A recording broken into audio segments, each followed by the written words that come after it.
ሰላም ሰላም ቤተሰቦች እንዴት ናችሁ? ሰላም ናችሁ ወይ? ዛሬ ደግሞ አንድ ሀሳብ ይዤላችሁ መጣሁኝ። በጣም የሚገርም በራሴ ህይወት የተማርኩት ለብዙዎቻችሁ ትምህርት መሆን የሚችል ነገር ነው ይዤላችሁ የመጣሁት። ይሄ የሆነው መስሪያ ቤቴ ነው። ትላንትና ነው። ዛሬ ያው ቅዳሜ ነው፣ ቤቴ ነኝ።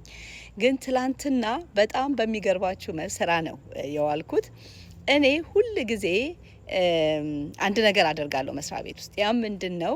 መስሪያ ቤቱ ያዘጋጀው የሰራተኞች ፓርኪንግ፣ የሰራተኞች በር መግቢያና መውጫ አለ እና እኔ በአጠቃላይ እዛ ፓርክ ላይ ፓርክ አድርጌ አላቅም። በዛ በሰራተኞቹ በር ገብቼ አላቅም። እና ምንድነው የማደርገው? በመስሪያ ቤቱ ሜን ኢንትራንስ በዋናው በር መግቢያ ፓርኩ በጣም ይቀላል። በቃ ሩቅ አካል አረግም እና ለዘመናት ነው ማወራችሁ። ረጅም ዓመት እዛ መስሪያ ቤት እንደሰራው ነግሬያቸዋለሁ። ለዘመናት እንዲህ ነው እንትን እምለው ፓርክ ማድረገውና ከተለያየ መስሪያ ቤቱ ጋር ለብዙ ጉዳይ ከሚመጣ ህዝብ ጋራ በዋናው በር ገብቼ ነው ወደ ስራ የሚሄደውና ከሰራተኛው ጋር የት ጋር ነው የምገናኘው? ፓንች ኢን እና ፓንች አውት የምናረግበት ቦታ ላይ እንገናኛለን። የቱ ጋር ፓርክ አድርጌ እንደመጣው ምናምን ማንም አቴንሽን ሰጥቶኝ አያውቅም፣ ማንም ጠይቆኝ አያውቅም። እና ምን ልላችሁ ነው፣ ለዘመናት ይህንን እያደረግኩ ነው የኖርኩት። እና ትላንትና ከዘመናት በኋላ ማለት ነው እንደ ልማዴ እዛው ቦታ ፓርክ አድርጌ ፓንች ኢን የሚደረግበት ጋር ሲሄድ አብዛኛው ሰራተኛ በሰራተኛ በር መግቢያው በኩል ሲመጣ እጁ ላይ በቱጎ ባክስ እቃ ይዘዋል፣ በፕሌት ምግብ ይዘዋል፣ ወይ በእጁ አነስ ያሉ ነገሮች ይዘዋል። ለምሳሌ እንደ ቤግል፣ ዋፍል ወይም ደግሞ ዮገርት ምናምን በእጃቸው ይዘዋል፣ ወይም ደግሞ በእንትን ይዘዋል፣ በዚህ በቱጎ ባክስ ወይም በፕሌት ይዘዋል። እና ገረመኝና አንዷ እዛ ጋ ዌርዝ ዩር ብሬክፋስት አለችኝ እና መልስ አልሰጠኋትም እና ገባን ወደ ውስጥ ማለት ነው። እና ድጋሚም ሌላውን መጣችና ሁሉም በቃ ምግብ ላይ ተሰማርተዋል። እና በእርግጥ መስሪያ ቤታችን በአብዛኛው ምግብ ይሄ ብሬክፋስት ስናክ ምናምን ያዘጋጃሉ። ግን የት ነው? ብሬክ ሩም ነው የሚያዘጋጁት። እና ሰራተኛው ከገባ በኋላ ብሬኩን ሲወጣ እንደፈለገ የሚመቸው ነገር ካለ ሄዶ እንዲበላ ማለት ነው። እና ያን ቀን ግን በሰራተኛ መውጫና መግቢያ በርጋ የመስሪያ ቤቶቹ ዋና ትልልቅ የሚባሉ በፖዚሽን ደረጃ ያሉ ሰዎች ሰራተኛውን ሰርፕራይዝ ለማድረግ በሰራተኛ በርጋ ቁርስ ይዘው ጠብቀዋቸዋል። በጣም ነው የተማርኩት፣ በእውነት ነው የምላችሁና ስለዚህ እኔ ቁርሱ የለኝም እኔ ማለት ነው። ይቅርታ አድርጉልኝ፣ የቁርሱ ጉዳይ ላወራ አይደለም የመጣሁት። እና በጣም ገረመኝ። ከዛ ያብራሩልኛል። እናንተናም ነበሩ ያው ፖዚሽን ላይ ያሉ ትላልቅ ሰዎች የመስሪያ ቤቱ ሲኦዎች ምናምን ነበሩ እዛ ጋር እና ቁርስ እንደዚያ ሰርፕራይዝ አድርጉን ስናያቸው እንዲገረመን አሉ። እና እኔ ግን ለዘመን የሚሆነኝ ሊስን አገኘሁበት፣ መንፈሳዊ ትምህርት ከውስጡ አገኘሁበት። ምክንያቱም እንደ ክርስቲያን ሕግና ስርዓት ሊጠብቅ ይገባኝ ነበረ። አሁን ፖይንቱ ይሄ ነው። የመጀመሪያው ሰው ስላየኝ ሰው ስላላየኝ፣ ሰው ስለጠየቀኝ ስላልጠየቀኝ አይደለም። የሰራተኛ ፓርኪንግ እዚህ ነው፣ መግቢያ መውጫው ይሄ ነው ከተባለ እንደ ክርስቲያን በቃ እንደ ህግ ጠባቂ እንደ አንድ ኢምፕሎይ እንኳን ባላደርግ እንደ ክርስቲያን ያንን ማድረግ ነበረብኝ። አላደረኩም። ንሳ የሚያስገባ ነው፣ በእውነት ነው የምላችሁ። በሁለተኛ ደረጃ ግን ምን ተማርኩኝ? የእግዚአብሔር ቃል እሺ ብትሉ ለእኔ ብትታዘዙ የምድርን በረከት ትበላላችሁ ይላል። እሺ ብትሉ ለእኔ ብትታዘዙ እና እሽታና መታዘዝ የኛን ፈቃደኝነት የሚጠይቅ ነው። ህግ ነው፣ በቃ መፈጸም ያለበት ጉዳይ ነው። ሊያስተዳድረን የሚፈልግ ሀሳብ ነው። እኛ ከዛ ነገር በታች ልንሆን ይገባል። እሺ ልንል ደግሞ ልንታዘዝ።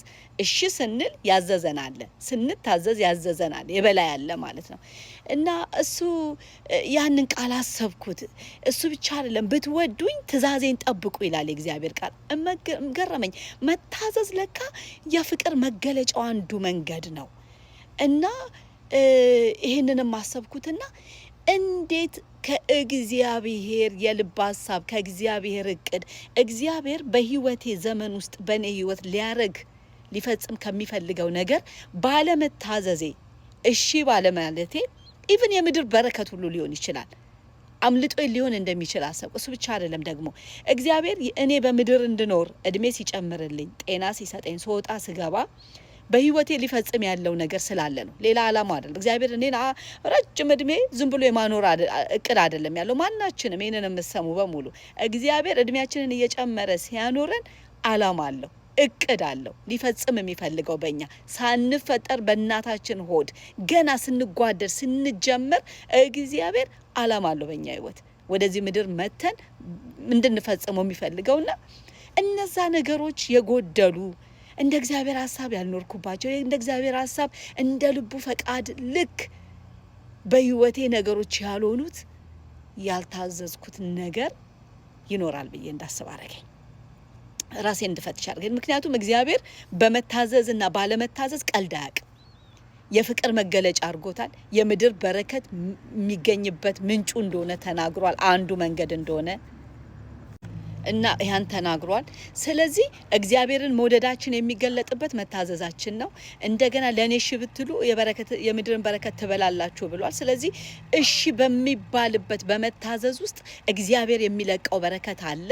እሱ አንዱ በረከት ደግሞ የተፈጠርንበትን ዓላማ የመኖር አቅም ማግኘት፣ የመኖር መንገድ ማግኘት፣ እግዚአብሔር ለሚመነዝረን ለዛ ለሚፈልገን ነገር ገንዘቡንን መገኘት በራሱ ቀላል ነገር አይደለም። እና ወገኖቼ እንደኔ ሰርች እንድታረጉ ህይወታችሁን እንድታዩ መንገዳችሁን እንድታዩ ነው። ባለመታዘዝ ያጣናቸው ብዙ ነገሮች ሊኖሩ ይችላሉ።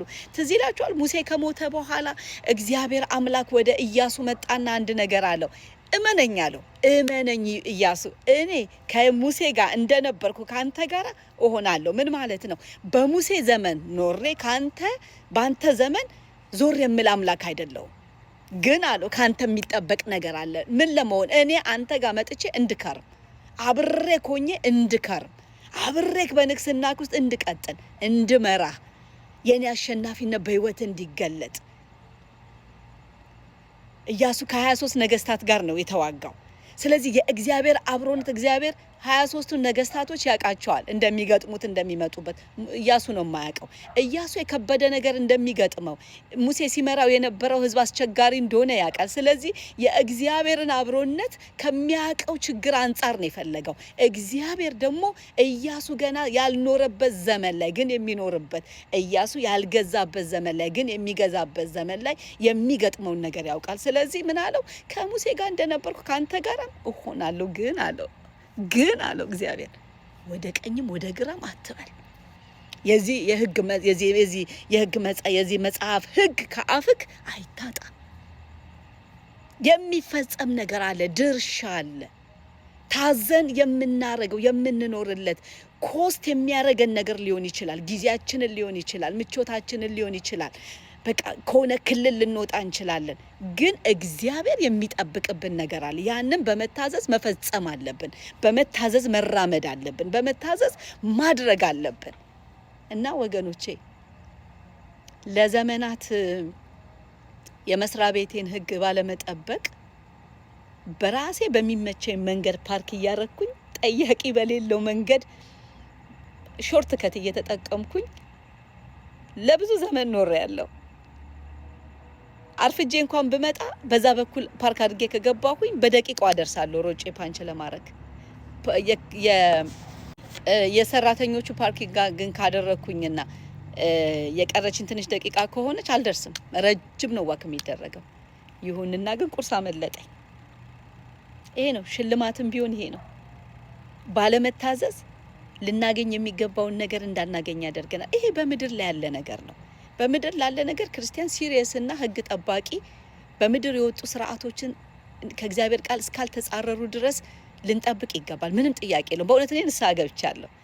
ግን ከጌታ ጋር ባለ መንፈሳዊ ነገር ባለመታዘዛችን፣ እግዚአብሔር በሚፈልገው መንገድ ባለመሄዳችን፣ ፈቃዱን ለመፈጸም ፈቃደኞች ባለመሆናችን የሚያመልጠን ብዙ ነገር አለ። ከምድር በረከት ጀምሮ በህይወታችን እግዚአብሔር ሊገለጥ በሚፈልግበት መንገድ እንዳይገለጥ ያደርጓል። በመጨረሻው ጊዜ ደግሞ ልንሸለም የሚገባንን ሽልማት ሊያሳጣን ይችላል። ወገኖቼ አለመታዘዝም ነው፣ የመንፈስ ፍሬ ጉድለትም ነው። እኔ በጣም ብዙ ነገር ነው የተማርኩበት። ሲምፕል የሚመስል ነገር ግን በክርስቲያን ህይወት ልንማር ካልን እያንዳንዱ ነገር የሚያስተምረን ነው። እኔ እያንዳንዱ ነገር በዚህ ዘመን ላይ በእውነት መልእክት አገኝበታለሁ። ስለዚህ ከኔ ተማሩ። ቁርስ የሚመስሉ በረከቶችን በምድር ባለመታዘዝ እንዳያመልጧችሁ፣ ከሰማዩም ደግሞ እንዳትጎድሉ። ጌታን ካገኘን በኋላ የሚቀጥል ደግሞ በምድር በረከት